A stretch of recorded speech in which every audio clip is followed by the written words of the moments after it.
Olá, pessoal, sejam bem-vindos a mais um Zoom na Saúde. Eu sou Marina Ribeiro, sou jornalista da Dr. Play, e o tema de hoje é autismo. Para explicar sobre esse tema um pouco, nós vamos conversar com a terapeuta e psicopedagoga Carla Albuquerque. Carla, muito obrigada por aceitar nosso convite. Nada, um prazer estar aqui para dirimir as dúvidas que vocês tiverem. Então, Carla, abril é o mês de conscientização sobre autismo. E apesar do autismo ser um tema que está sendo mais discutido hoje em dia, muitas pessoas ainda têm dúvidas sobre o que é autismo. Inclusive, o que se sabe é que, na verdade, a nomenclatura correta é transtorno do espectro autista, TEA.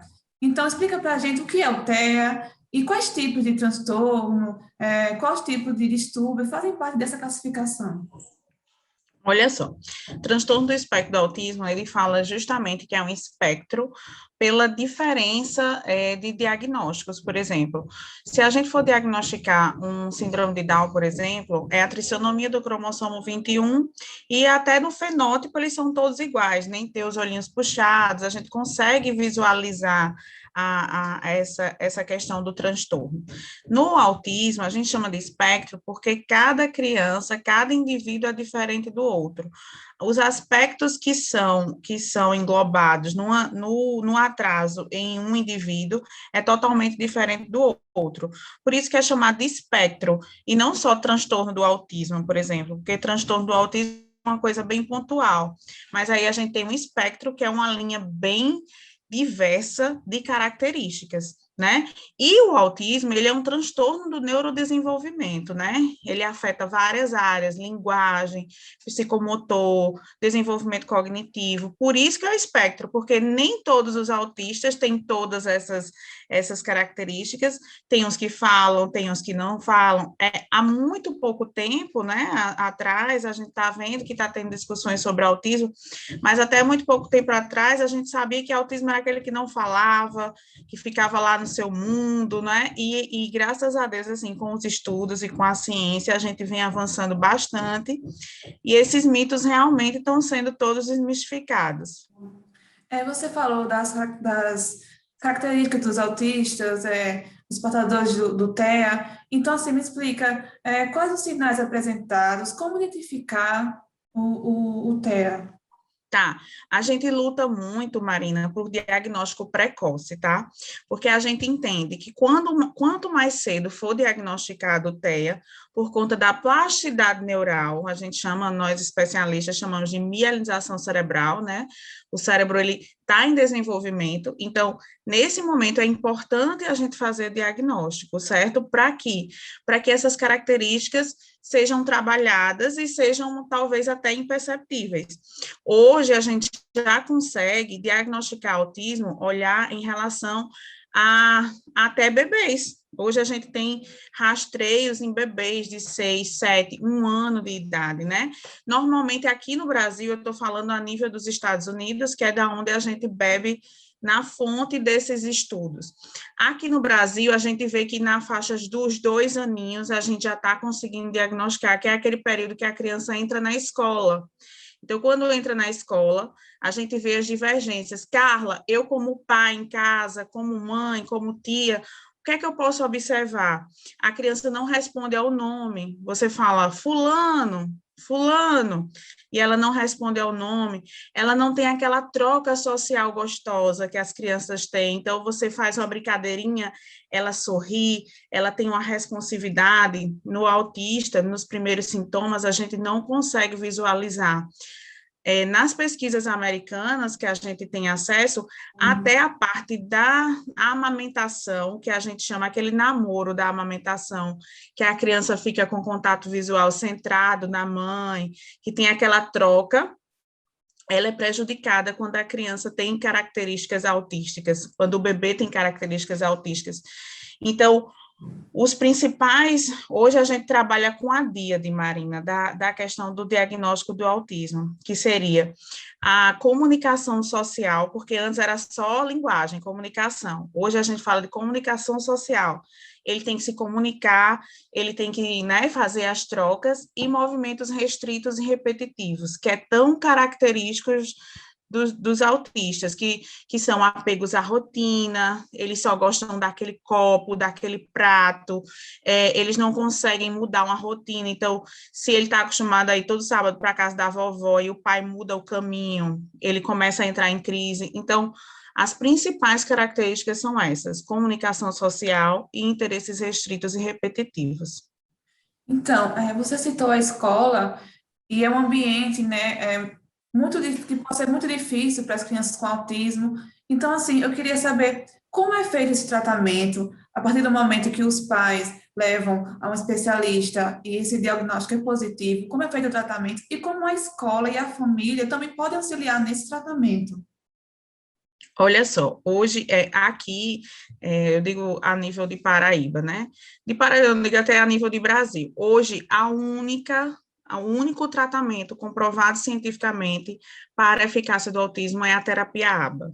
Não existe outra terapia, existem várias outras que o povo fala nos Instagrams, no mercado, mas se você for seguir a ciência, como nós especialistas gostamos de seguir ciência, o que tem de comprovação científica, é tanto que ninguém tomou vacina da Covid antes da ciência da Ultimato, então a ciência é muito importante em todos esses aspectos, e aí é a ciência ABA, porque a criança vai entrar em avaliação com especialistas, ela vai ter frequência, porque uma das características do autismo, as crianças típicas, elas aprendem olhando, imitando, observando. A criança autista é como se ela precisasse de um prompt, entende? Então, tem que ter sempre aquele terapeuta ajudando. Hoje em dia, com a terapia ABA de alta eficácia, a gente vê a melhoria aí de 90 a 95% dos comportamentos. Então, assim, é um tratamento muito eficaz, né, que traz muitos benefícios para os autistas, atrelados a outras terapias, como a terapia de integração sensorial, que é feita pelos terapeutas ocupacionais e fisioterapeutas. Tem também a questão das atividades físicas, que são voltadas para a UTEA. Então, assim, essa gama que a gente chama as terapias interdisciplinares, elas estão realmente ajudando os nossos meninos e meninas aí a ter uma vida bem significativa. A escola, Marina, é outro impasse, porque se você me perguntar qual a escola que está preparada para receber uma criança atípica, nenhuma, né? E aí isso é muito do trabalho conjunto da família, dos terapeutas que o atendem, para que essa criança seja realmente inclusa, porque uma coisa ela está inserida em sala de aula, outra coisa ela está inclusa, outra coisa é a gente fazer atividades na perspectiva dessa criança. A gente já caminhou muito, sabe? Mas a gente tem muito que caminhar, as escolas têm muito que ajudar as famílias e os terapeutas, principalmente no momento atual que a gente está vivendo, que é um momento de pandemia, muitas das nossas crianças não conseguem acompanhar essas aulas online. Então, esse processo de empatia, de se colocar no lugar do outro das escolas, é muito importante.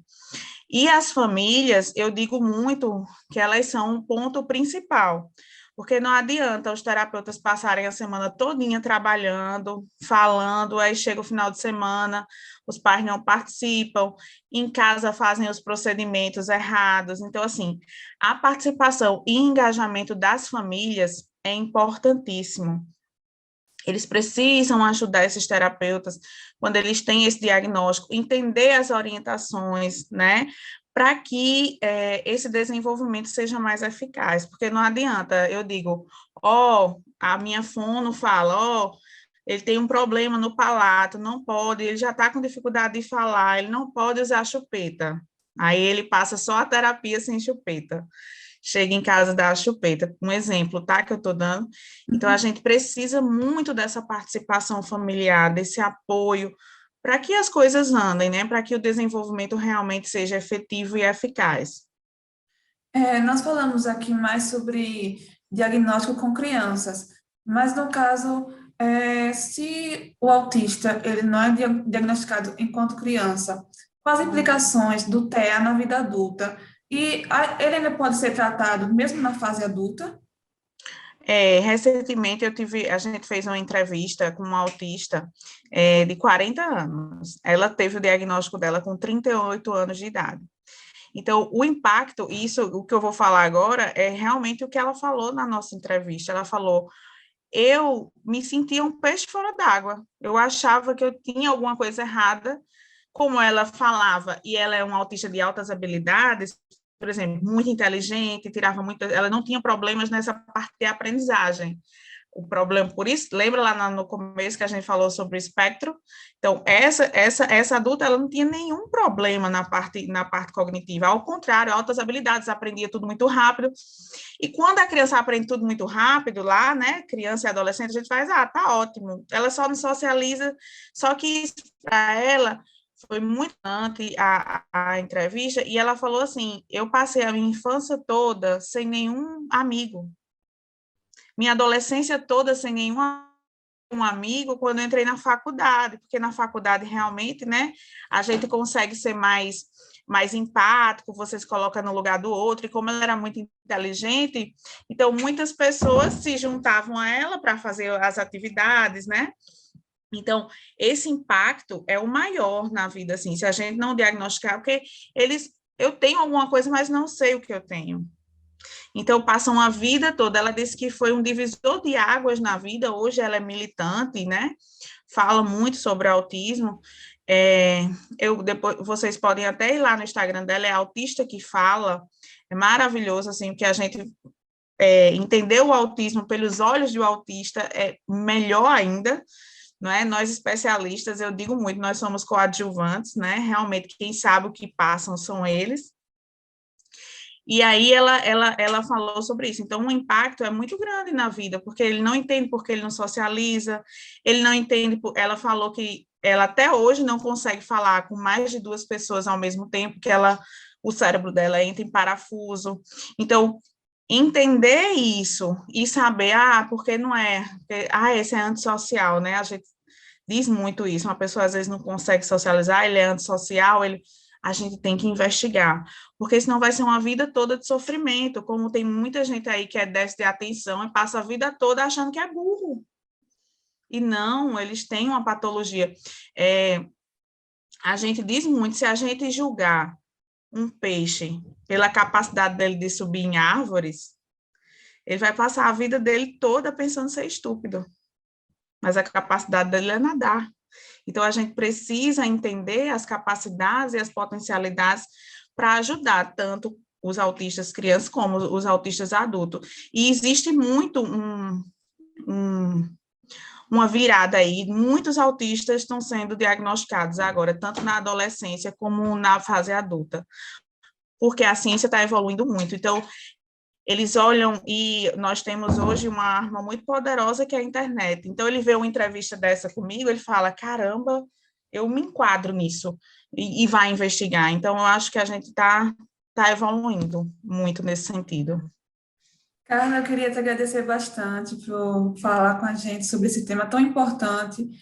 Eu espero que essa entrevista sirva também para quebrar tantos estigmas que ainda temos com o autismo, e que essas pessoas sejam cada vez mais inseridas na nossa sociedade. Muito obrigada. Nada, meu amor, sempre um prazer, estarei sempre à disposição, tá joia? E para você que está curtindo nosso conteúdo, compartilhe esse vídeo, curte nosso canal e fica por dentro de tudo que a Dr. Play posta no YouTube. Até semana que vem nós voltaremos com o Zoom.